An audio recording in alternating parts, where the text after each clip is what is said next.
મારું નામ સુનીતાબેન S Christian છે. મોહધા તાલુકામાં સણાલી પીએસસીમાં શાસ્તાપુર સેન્ટરમાં મારી જોબ છે. એ સમગ્ર વિગતમાં એવું છે કે મેં 2 દિવસ પહેલા જે લાભાર્થીની મુલાકાત કરી એ લાભાર્થી દ્વારા મને જાણવા મળ્યું કે એમને જે 5% HP થઈ ગયું હતું એ અત્યારે પ્રેગ્નન્ટ છે. 8 મહિનાની સગર્ભા માતા છે અને એને 5% HP થઈ ગયું હતું અને અમે એને સણાલી પીએસસીમાં આયન સુક્રોત બોટલ માટે મોકલી હતી. ત્યાં કોઈનાથી એના હાથમાં નસ આવી નહીં, બધી આઉટ જતી હતી.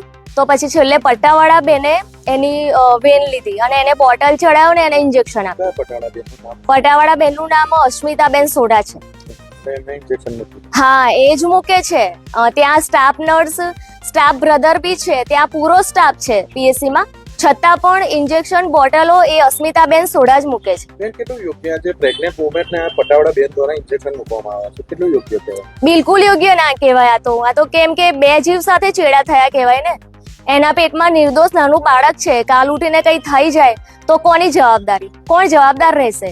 એ જે સગર્ભા માતા છે એની સાથે કઈક ઘટના બની તો શું આરોગ્ય મંત્રી કે પછી આરોગ્ય અધિકારી શું જવાબદારી લેવા આવશે?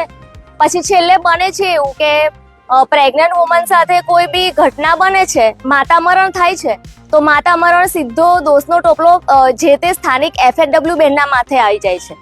અને પછી એ લોકો કલેક્ટર ઓફિસમાં જે માતા મરણ થયું હોય એ લોકોના સગાને, FHW બેનને, આશાને બધાને મીટિંગ માટે બોલાવે છે અને એમને લાગે તો બદલી બી કરી નાખે છે સ્થાનિક કર્મચારીને. કહી શકાય બેન, ખેડા જિલ્લા આરોગ્ય વિભાગમાં હમણાં થોડા સમય પહેલા પણ એક બેનનો પણ ફરીન બેન મનસુરનો વિડીયો વાયરલ થયો હતો.